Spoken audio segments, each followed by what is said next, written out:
I've dropped 2 days of my day job now to concentrate on Veloviewer. Although at the moment I'm doing childcare for one of those days, but hopefully soon I'll have 2 days a week to concentrate on actually getting stuff out there for you. So over the summer, I've not really had many of those days actually to focus on it. So hopefully from now on, I'm going to actually have a bit more time to focus on this.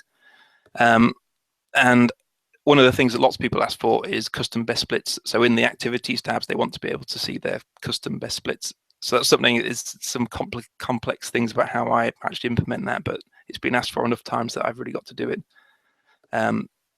So it probably around power and that kind of thing. You get to see those in the activities lists.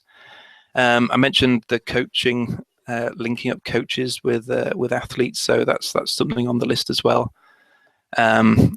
Also potentially something around clubs, Strava clubs as well, although I haven't really thought about what people might want to see from that. The thing which interests me the most is this: how do you actually, what is the best power to go up climbs at, or to do a time trial at?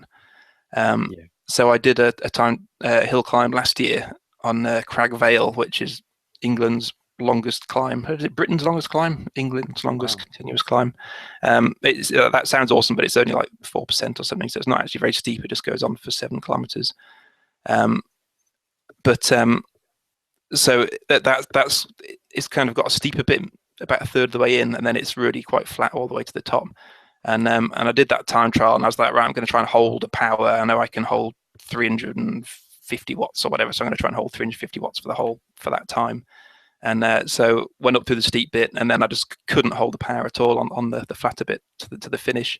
And I was chatting to Tejvan Pettinger, he was national hill climb champ a couple of years ago. So I was chatting to him afterwards, and I was saying what I'd done, and he was saying, no, you don't want to do that. What you want to do is you want to go much harder on the steep bits, and then not as hard afterwards, on the flatter bits, because you can make up so much more time on the harder sections. And the same goes if you're time trialing on the flat, but you got wind, you want to go harder into the headwinds and then take it easier from a power perspective in the downwinds. Yeah. And it's like, oh, okay. Well, how hard do you need to go? So that's kind of the next thing, and so I want to kind of work that out. I want to know how hard I should be going, and I started to write the algorithm a good 6 months ago. And I've got the algorithm kind of works that out for you based on, so it uses, so if we go back to here, so basically it breaks the climb down, but actually breaks it down in a 3D kind of way. Probably something a bit more like that. So it's a bit more simplified. So it's broken down into lots of little chunks, and then it works out so if I know it's going to take me roughly 20 minutes, and I can hold 310 watts or something for that amount of time, then what I do is I run this algorithm, and it works out what your power needs to be against all these gradients to have that average power at the end. And then, so if it's just a flat, okay, if it's going to be 310 watts all the way up, then your time based on the algorithms that work out your speed based on power and the gradient and the altitude and the rolling resistance and all those kind of things, this is what your time would be. And then I've added a little slider to be able to say, okay, if I go comparatively harder on the steeper sections, what difference does that make? So the average power is still the same. It's still 310 watts average over the whole climb, but I'm pushing out more power on the steeper sections. And the further you push that slider across, the quicker your time gets. And it keeps on going. So the more harder you go on the steeper sections, the shorter your time gets. And then obviously on the flatter sections, your power's dropping right down to keep that average the same. Yeah.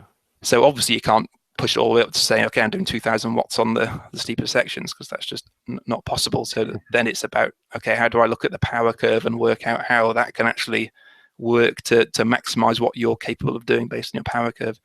So that's my fun challenge, is to try and work out for what you've done previously by looking at your segments, or maybe looking at the power curve in Strava, and working out what the best way is to pace yourself up a particular climb.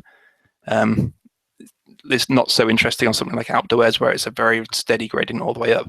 But for some of those other climbs, and particularly the time trials where there's more rolling or there's headwinds at different angles, all that can be taken into account, and I could work out what your power needs to be. And if you don't have a power meter, it can be translated back into speed again. So it could be, this is what your average speed needs to be on each of those, and potentially even create a virtual partner, which could then be uploaded to a Garmin. So then you can just be tell if you're seconds above or behind it. So all those kind of things are doable with it. That's one of the most interesting things I've got. That is incredible. I mean, I don't know, I'm probably speaking on behalf of lots of people listening now, but that blows my mind. That just sounds, terribly exciting. And just to, Terribly to think complicated. I'm sure it is. I'm sure it's a real technical challenge, and I envy your brain power in being able to work out how on earth, where do you start with these things? It's phenomenal to me. But just in terms of how you can then use the technology to affect how you intuitively ride, so you actually develop that intuitive sense of when you need to go harder. Because as you were saying before, that perhaps your initial thoughts wasn't actually right from what the pro was telling you. You know what I mean? Yeah. So sorry, just say that one again. I was distracted reading the reading the comments. Oh, sorry. Yeah, I was just saying how something like that could actually affect the way that you intuitively ride. So you're using the data and the analysis, but it ends up influencing how you naturally ride, because you sort of more instinctively know when to go harder and so on. Definitely, yeah. I mean, just using a power meter quite a bit of the time does that, in that if your power meter is not working, you know how it feels that you actually need to be going quite easy at the beginning rather than feeling like you're cading it from the start. So yeah, I'm sure that it would make you would definitely learn it. Yeah.